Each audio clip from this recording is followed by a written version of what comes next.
So welcome to this week's problem solving part 2. Very excited. We're going to talk a little bit about how to be effective brainstorming, which I found to be fascinating. So Charles.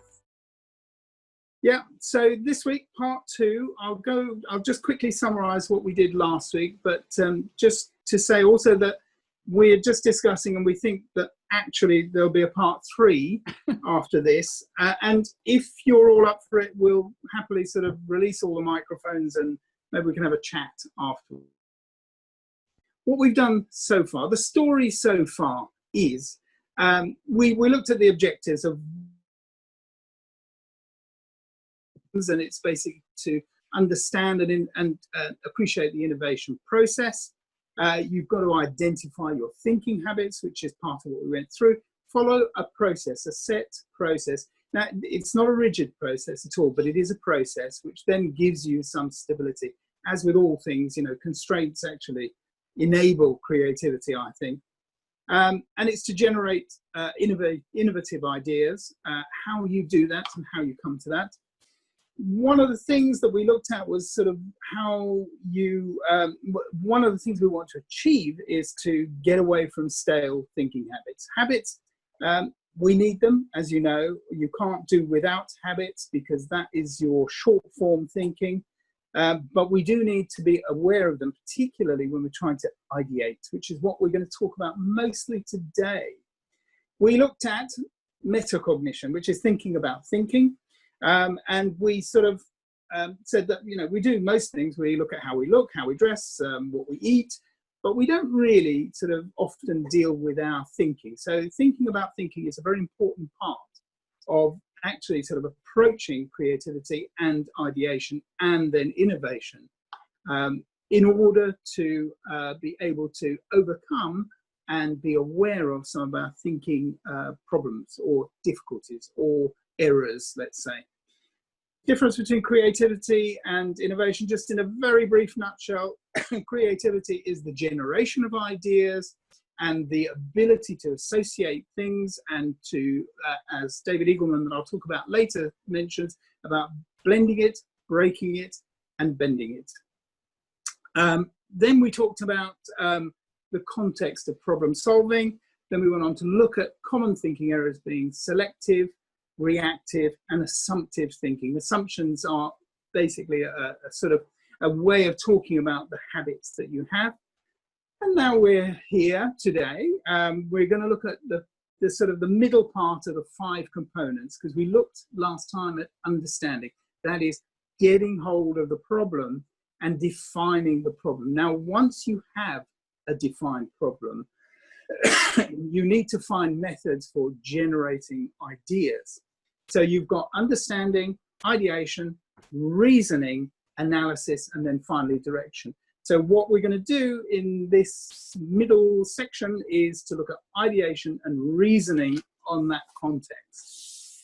So I call this generative thinking. So, and it's to say that it's more likely to happen, I think it's more likely to happen, if there's a systematic process. So if you like, this is like the scaffolding, the skeleton, the structure through which you can work, and it's a repeatable process. So it is very, very, very applicable to corporations, to individuals, to anyone or anything that wants to generate an idea. Part of the fun, part of the enjoyment, is to actually stretch reality, to unleash sort of bigger, wilder, stupider, madder, crazier ideas, and then to connect them. So that's something you have to get used to. And it's just a method of thinking, and it's being silly to some extent, which we don't do enough of, and we're not playful enough. The term brainstorming was really coined by Alex Osborne in 1953. The big thing about brainstorming is people think, oh, well, let's get a load of people together in a room, bash out some ideas, and then just get on with it. We've done it. We've done brainstorming. Hurrah! No, it's not quite that process, and that's what we're going to go through. There is a much better way to do brainstorming, and it's something that we were very, very lucky as a design company that we would do regularly and often, and you have to play with ideas. Now, this is the part of divergent thinking. This is where we really start to open out our thinking. We started playing with defining the problem. Now we're going to start looking at how you generate ideas, ideation, as IDEO, the company, call it. So let me start by giving you a little metaphor. We'll come to metaphorical thinking in a minute. I always think that one of the best ways to think about brainstorming is the metaphor of bricks, walls, and buildings. So the best way, and this is the conflict between individual and group, the best way, the proven best way to begin brainstorming is to work individually first. Now this, take the metaphor of the brick, is a quiet creative process to actually start generating ideas, to make it anonymous, not personal. I mean, a very useful sort of tool in this is to have, say, for instance, a wall where you can post up ideas, and so long as you have defined your problem, you now start sort of generating ideas. The reason to start individual is to avoid groupthink, to avoid social pressure, to avoid other sort of power dynamics that exist in most company cultures. But this is true also if you are going to be presenting an idea. You need to, first of all, work on your own first. Now, once you've sort of begun to generate a quantity, and quantity is incredibly important, not quality, at this stage, certainly. Quality comes later. So once you have, say, let's say that you've generated, you're a team of 8 or 10 people, and you've each generated individually 10 ideas, then the idea is to come together in very small groups of 2 or 3 and to begin to push and develop those ideas a little bit further. So you start individuating by just generating your own ideas, and then you start moving towards very small groups to push, to play, and to generate still further or a bit deeper with the ideas. Once that has happened and you're comfortable and you've shared ideas, the selection, obviously, of the small groups is quite important within the power dynamics of a group. You then go to what we would typically think of, or most people typically think of, as the brainstorming session, where you then bring together the small group ideas into big group ideas. So lots of little sessions first, individual sessions, little sessions, and then the big group session, where then you start pushing the ideas a little bit further. Just as a sort of slight segue, a bit about the spaces that you need or should ideally have. You don't have to have, but it does help if you do. A good, healthy environment makes it much easier to develop good ideas. Now, if you can get outside and the weather's beautiful like it is today, that might be a really good idea. One of the things that I think is very important is obviously air and light. You do need air, you do need light, but you need round tables, or at least to sit in the round. It shouldn't be a hierarchical system. And that's partly because it's very important to leave egos and judgments outside. Another thing that really helps a lot is good refreshments, good healthy snacks, not just junk food. Good healthy snacks, good healthy drinks as well. But more often than not, and the reason that it's quite difficult to brainstorm outside, but except that, of course, when you're outside, you're much more relaxed, which is much more conducive to any creative thinking, but you do need wall space. You should use wall space. You do need to put things up. You do need to shuffle things around. That's why the invention of the Post-it pad was pure genius. So you need to get your environment right, and it needs to be, there's also an emotional side to the environment as well, is that what you don't want is a lot of power pressure, a lot of social pressure. You don't want people to sit quietly and not participate. You want everybody to participate equally. So the rules, ready? Do the rules of brainstorming. Rule 1, without any doubt, is go for quantity.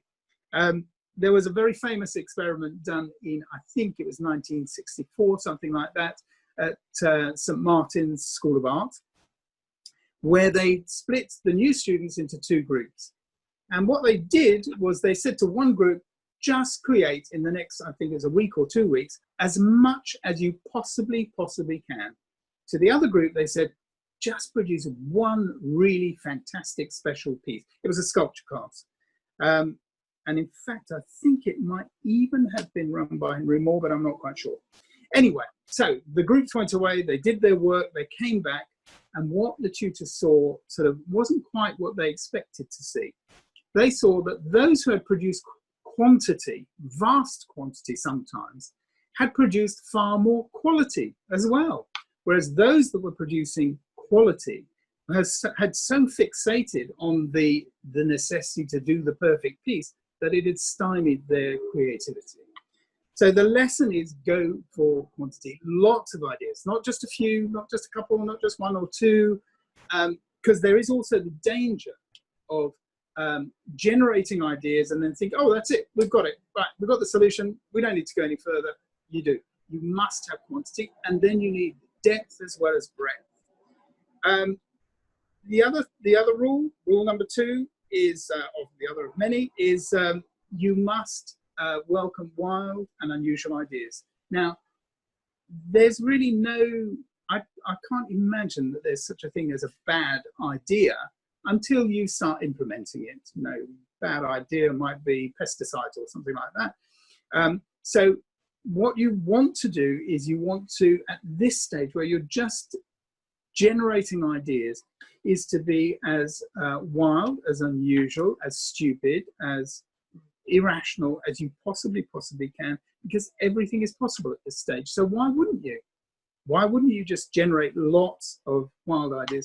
There is an exercise that is quite often carried out, particularly with Open Genius training courses, is that you generate all the ideas and then they ask you, right, now generate some wild ideas. And once you've done that, they then take your paper away and give it back to you and say, now generate some wilder ideas, and then wilder ideas, until you're actually creating and generating really sort of ideas that you hadn't even thought you might get to.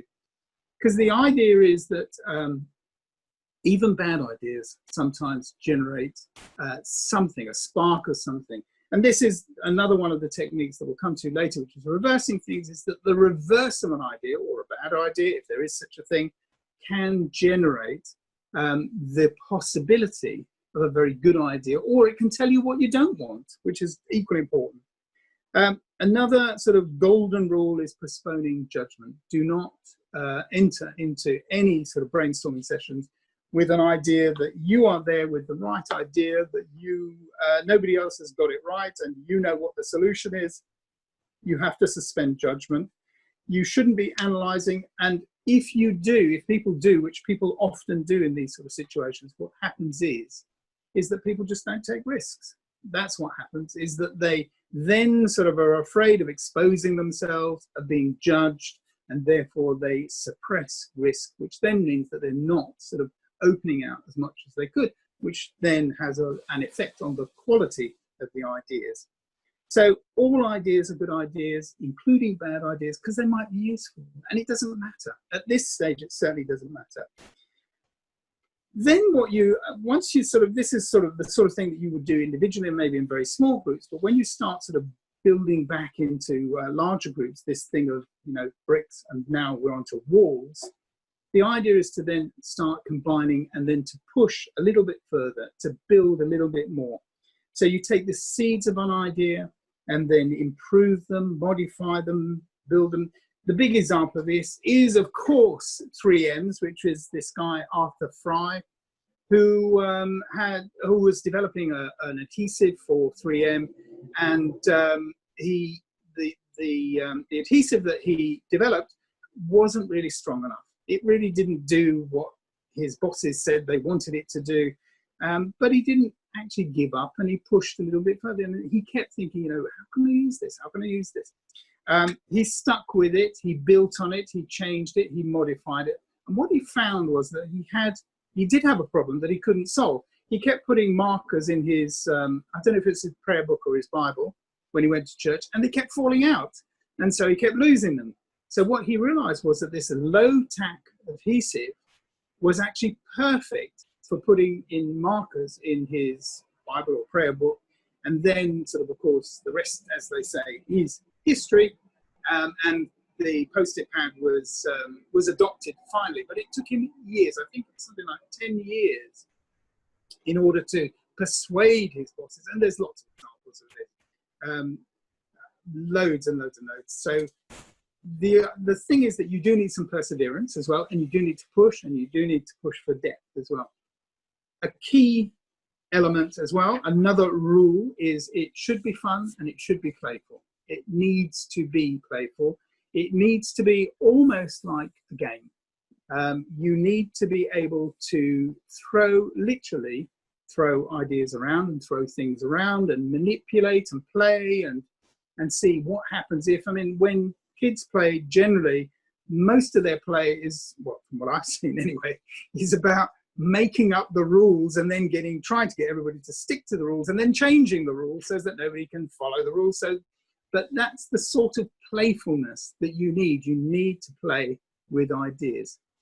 I was just going to come in for a second, because I asked you this previously when we were talking about this. And I feel like for the rules of brainstorming, everything that we're going over right now is also really applicable to entrepreneurs or personal adventures as well. So you want the quantity, you want to suspend judgment on even yourself and your ideas, and really taking time to have fun and play. I always will write a bunch of things down and then obviously go for a ride or a walk and then come back and really having fun with it.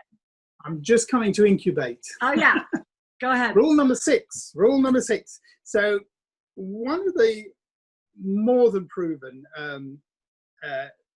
things about how your mind works is you need to incubate. Your subconscious works very, very effectively without your conscious manipulation. So give it a chance.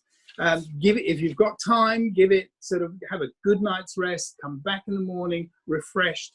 There's no question but that taking a break does make a huge difference to your ability to think creatively and to think effectively as well, let alone creatively. So you do need to take breaks. So if you are doing a big session, you need to, there's the Pomodoro rule, which is this, I've forgotten who developed it. Pomodoro rule is basically you work for 25 minutes, concentrate, focus on the task, take a break of 5. 25 minutes, take a break of 5. And in that way, also, that increases your learning capacity enormously, because there's this thing called the forgetting curve, where you learn something, you read something, and then gradually you forget it.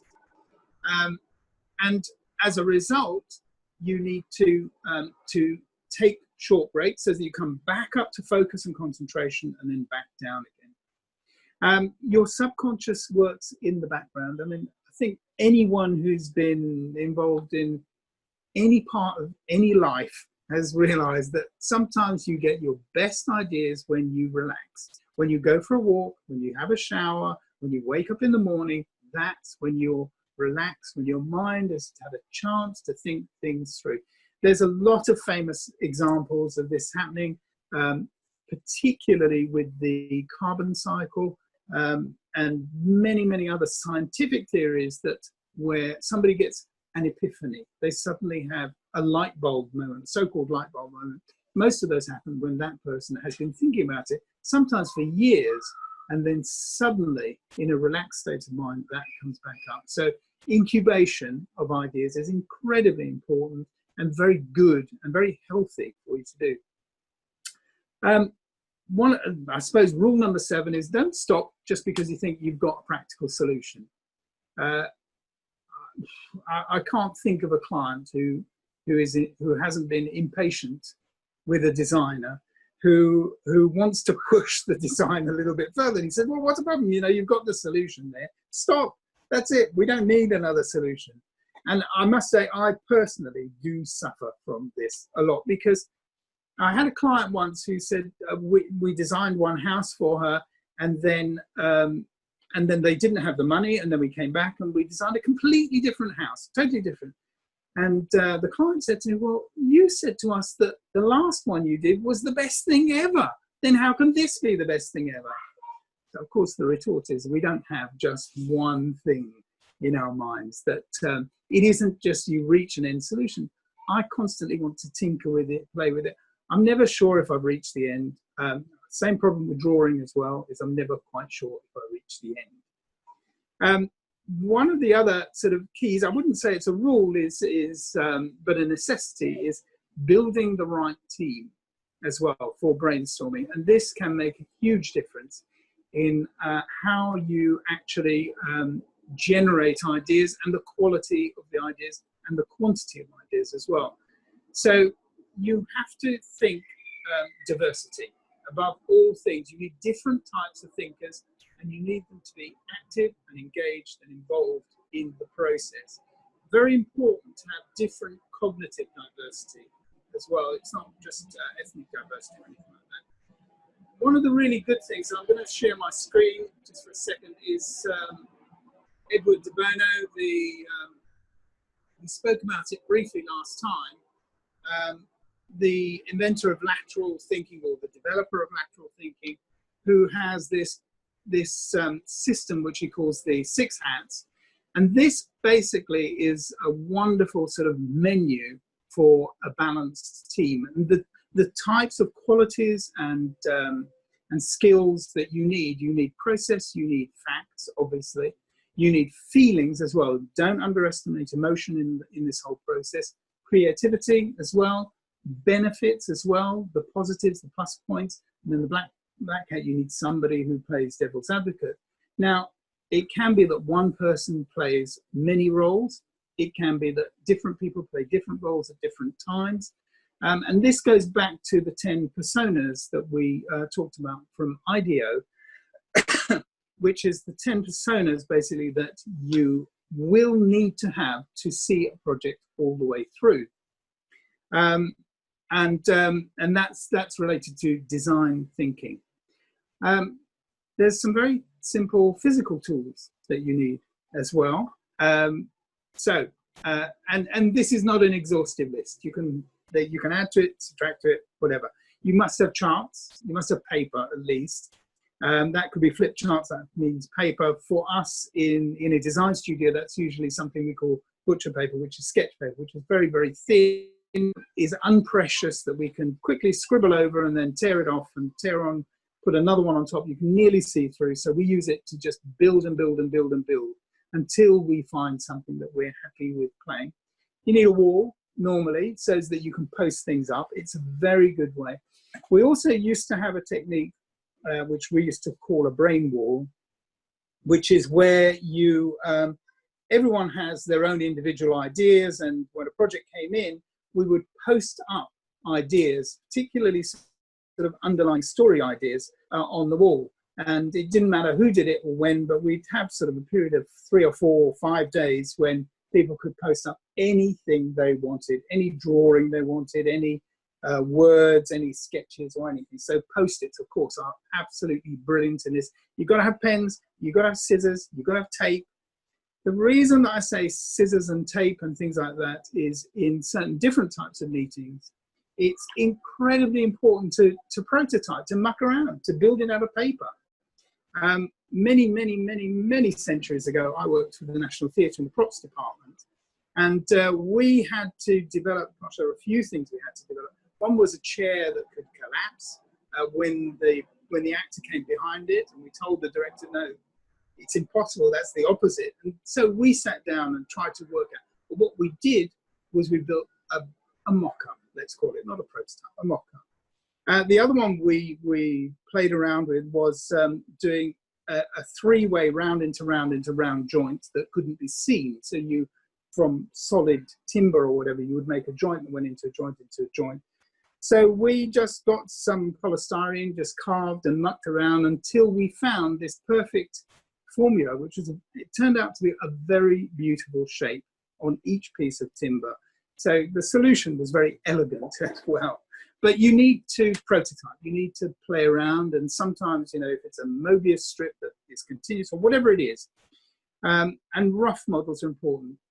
I personally think mind maps are incredibly important in terms of being non-linear. We've done already one webinar on mind maps, and mind maps have been sort of a staple diet for me in terms of outlining, in terms of generating any ideas. Funnily enough, a little bit less so lately. Nowadays, I'm really into my outlining. I'm really enjoying it. But the great thing about mind mapping, of course, is that it's completely non-linear. So you can go backwards and forwards and through, and you don't get stuck into lines or lists of things. So then we're on to some of the sort of the muck around techniques. Reversing. So let's say you've got a whole stack of ideas, you've also got your problem, and the important thing to try is to reverse it. Think the exact opposite of what it is. The reason to do this, and it's incredibly effective, is it tells you either what you don't want, or it highlights something that you do want. So imagine, for instance, that you say to yourself, oh, we need more customers, I've got to have more customers, we haven't got enough. Think the opposite. And the opposite would be, how can we get rid of all our customers? Which will then, if you start talking about it, will then highlight what you need to do in order not to lose customers, because you know what you have to do to lose those customers. So that's flipping and reversing, and that's turning things around because it highlights what might or might not be necessary within what you're doing. And it tells you not what to do, but what not to do, which is very important. The strongest one, in my opinion, that completely takes you somewhere else and is difficult at first, but once you get used to it, is incredibly effective, is metaphorical and analogy. Metaphorical thinking and analogy, which is basically association. Our brains do work, not entirely, but a lot by association. We associate objects which are memorized in terms of the feeling, the sense, the emotion, the perception, the ideas. All of these things get associated together. So you can reframe things with metaphors. Now,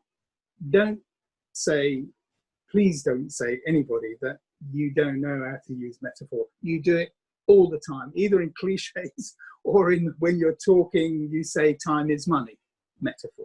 The ball's in your court, metaphor. What these things do is they put a mental image into your mind, and I'll show you how you can use that as well. So the financial watchdog, well, there isn't really a dog that watches the financial departments. All the world's a stage. I mean, no, it isn't stage, but it helps us to think and to conceive of things in different ways. And this is all about seeing things slightly differently. And all the time, turning things around, a leap of thought. Well, your thoughts don't actually physically leap, but, you know, we know what that means. The other sort of, the little nuance on this is a sort of silly game where you can replace the verb and the noun in a sentence. So again, if I say, for instance, I want more customers, how can I make that into a metaphor by replacing the verb and the noun? And I might say something like how to catch fish, for instance. Now, if I've got that metaphor and I pursue that metaphor, so I might say things like, well, you need the right bait to catch fish, or you need to ask a fisherman because he knows how to do it. I don't know how to do it. You need to buy a boat, of course, to get fish, or maybe you don't. I don't know. You need to get a good rod, or maybe you need to use explosives in order to get the fish. You need to use a lure as well, or you could just go and buy it from a fish shop. Now, you've done the metaphorical thinking, so then you have to then map it back to the original challenge. So if, for instance, I'm saying I want more customers, but actually what I'm talking about is how to catch fish, well, actually it's the other way around. But correct bait. So in order to get more customers, what sort of magnet, what sort of thing can I give to people in order to get them to buy from me? So that's bait, if you like. Ask a fisherman, well, maybe there's somebody who does it better than me. Why don't I just go and ask them? It's a strategy, it's an idea. Buy a boat, for instance. Why don't I just go and buy a company that does all of this? Get a good rod. Maybe we haven't got the right tools in order to catch any customers. Using explosives, well, that's maybe a bit extreme, but even so, why not? I mean, maybe you need to create some sort of event or something. Anyway, you get the basic idea. I won't go too far into it. How are we doing? Yeah, we're doing good. So you need to map back from the original. You need to get your metaphors. You need to use your metaphors, and they need to be effective. And you make them effective by mapping them back to your original challenge or question. Another thing, this partly comes from this guy, David Eagleman, that I mentioned before, is combination or recombination. A great exercise for combination is to think of all the sensible ideas that you have. And sometimes you can do this with ideas you've already generated individually. Then ask everybody to generate nonsensible ideas, completely nonsensible. And then to start 2 columns, one with sensible, one with nonsensible, and then to sort of see how those 2 can map back to each other. David Eagleman, as I said, has got this theory, basically, about creativity, which is creativity works in 3 ways, which is bend it, break it, blend it. So I'm not sure which order I said that in, but if you break something, it's to take the problem completely apart and then find ways to reassemble. Blending would be to associate 2 different ideas that don't necessarily come together. The obvious, really obvious example would be the printing press, which came from a wine press and the need for printing books. And so that's an associative idea. And bending is a little bit more difficult to comprehend. But bending is where you take something in its existing environment, and then you change how it operates in that environment, or you change the environment it operates in. But the thing is that these are just lots of different ways to sort of start the ball rolling, if you like. You have to be playful. You have to muck around with them. And there's one of the, one of the great things, one of the things that I collect is these things called creative cards. And a lot of companies do them. One of the best ones, which I'll show you here, is the Whack Pack, which is what these are. And there's one here developed by, what's his name, Bono? Was it Bono? No, it wasn't. Anyway, who just has little phrases that you pluck out in the middle of a meeting that then sort of jolts you back into thinking. Now, IDEO do them. Most of the bigger design companies and thinkers do them. There's some really beautiful ones. 52 ways to nurture your creativity, and they're just fun, silly cards. And I think the other thing about those cards is that if you get stuck or you want to pivot an idea or do something like that, I find that they're just relieve a lot of the thinking brain and kind of gets you back into the play brain. Absolutely. And I did see a TED Talk recently where a lot of musicians were using those, and they'd have to, in order to stimulate more creative process. Like one of the things I think that one of the cards that they drew was like everybody had to play not their instrument, and so they all had to go to other people's instruments and start to play just to inspire more creativity. So I find that the cards are really, really valuable to get you out of your comfort zone as well. Funnily enough, when you say not their instrument, I used to play golf with a group of friends occasionally, and they were a bit anarchic, I have to say. And it would be that there was a special rule. There were lots of special rules, but one of the special rules was when you picked up a club that was the perfect club for that shot, they were allowed to say, not that club. And you're not allowed to use that club. So you had to go and find another club. Or you had to turn the club the wrong way round and use it the wrong way round. So I think that what we're trying to sort of get across here is basically how you need to generate ideas, but by generating ideas, start to play with them, start to manipulate them, start to create something else with them. Just scribble and scribble and scribble until it gets somewhere and does something. There's a nice little acronym. Everybody loves an acronym. And this is called SCAMPER. It comes from Michael Michalko, who's got a great book. In fact, I think he's the one who does, I know that's Oaches, but he does something like the Whack Pack. So this is sort of, what is it, 2, 4, 6, 7. 7 letters acronym that are good methods of manipulation of an idea for creative use. So S is for substitute. So if you've got something, substitute it with something else and see what happens. C is for combine. So combine it with something else that you hadn't anticipated. And I mean, they would suggest in their book, or Michalko and his associates would suggest, you know, combine a fish with a tree, or something that is completely sort of out of whack with what you want to do. Adapt something. So use a Hoover as a submarine instead. Whatever you want to, but adapt something to a completely different purpose.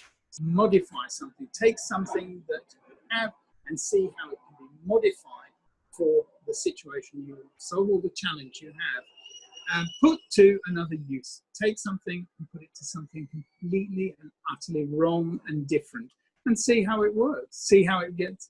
Because even by playing with things in this way, you will begin to create ideas of what doesn't work, what does work, and why it doesn't work.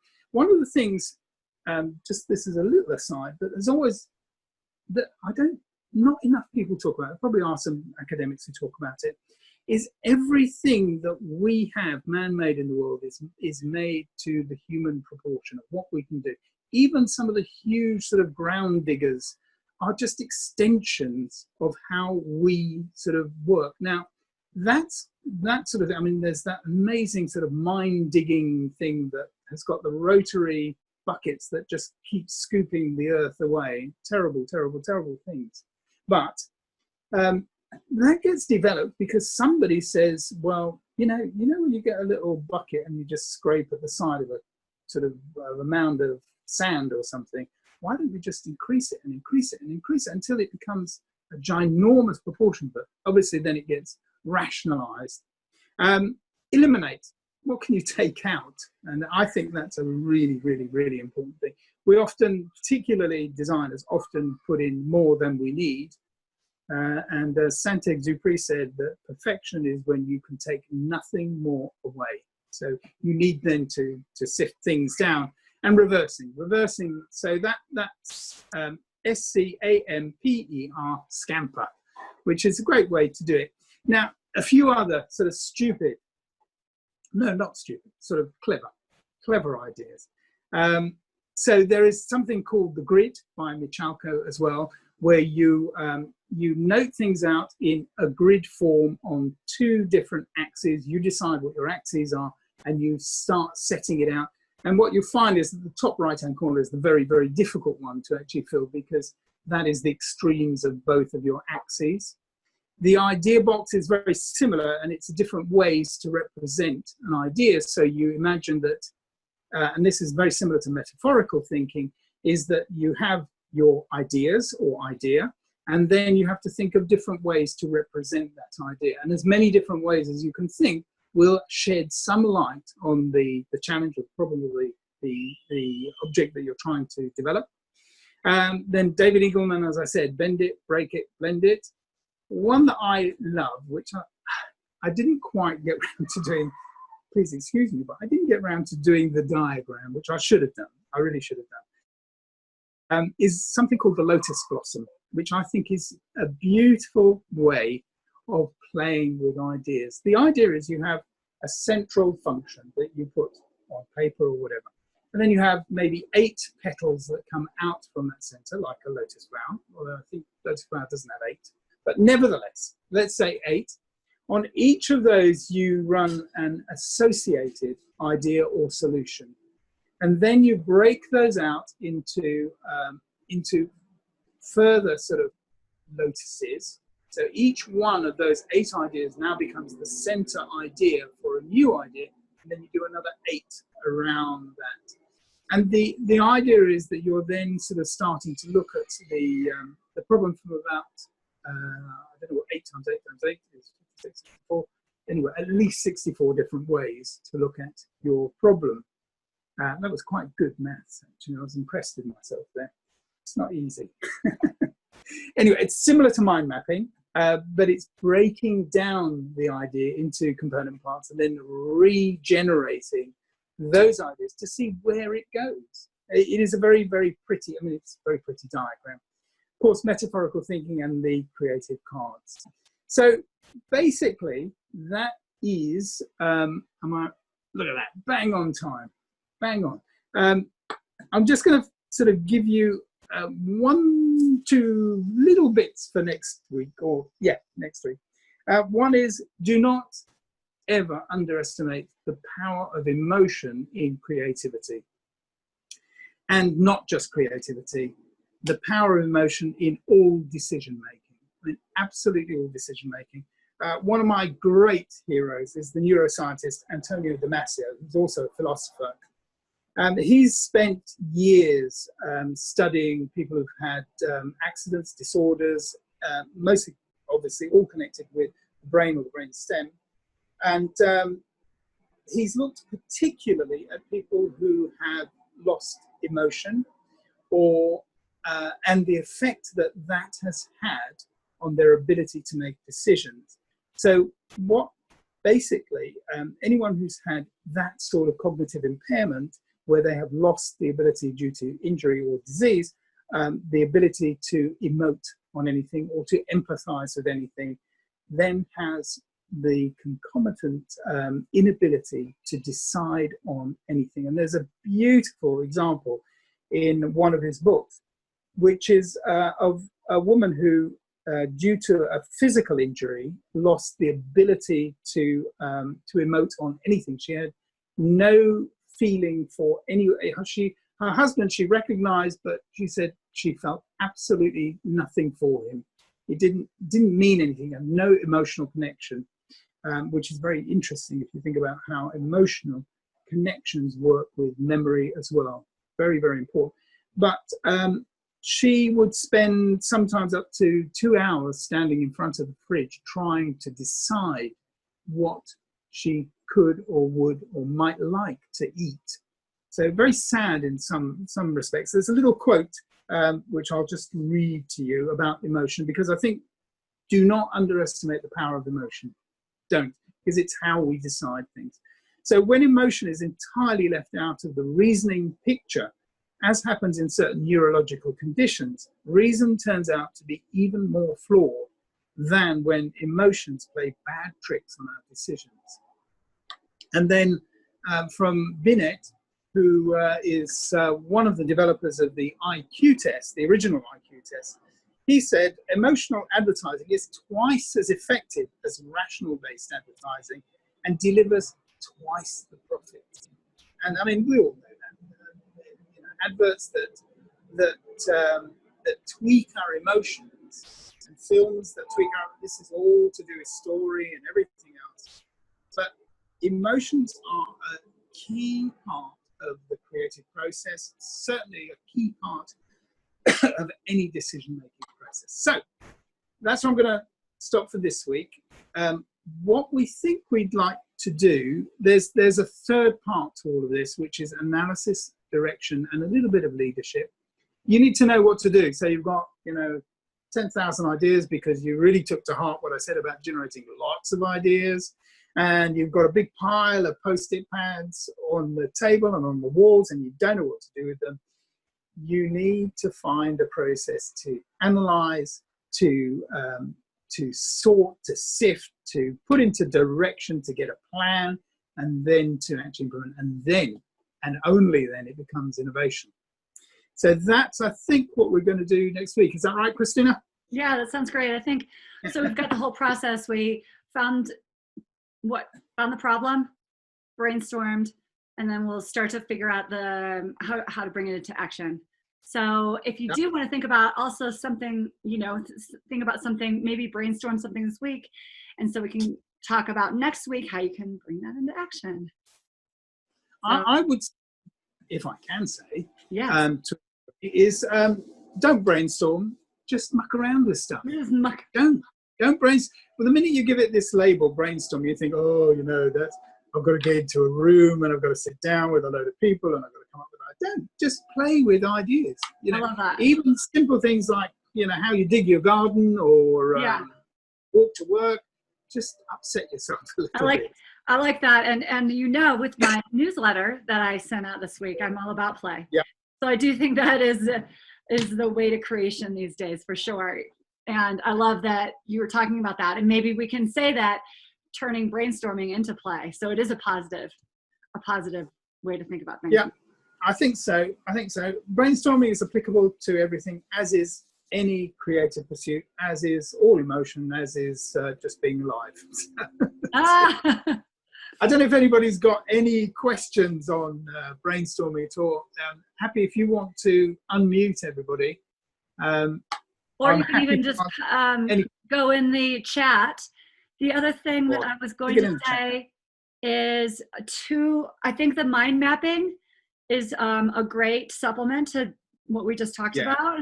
That would be a great one. And even flow state, because I think that's the ability to kind of get into a zone of play that puts away different judgments and different things. Well, the other thing too, if you want to pair things with this, the other thing to pair with this is deliberate practice as well. Deliberate practice. Because, you know, you need to practice things, you need to do things, and you need to play with ideas and to find, I mean, you need to optimize things basically.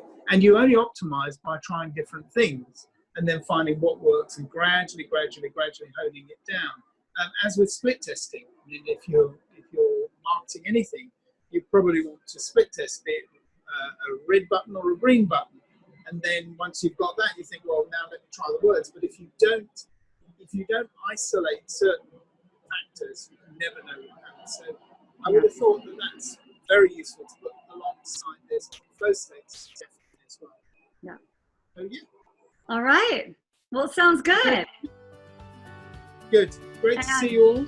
Yes, great to see everybody, and we will see you next week, same time. Yeah. Thanks so much. Bye-bye.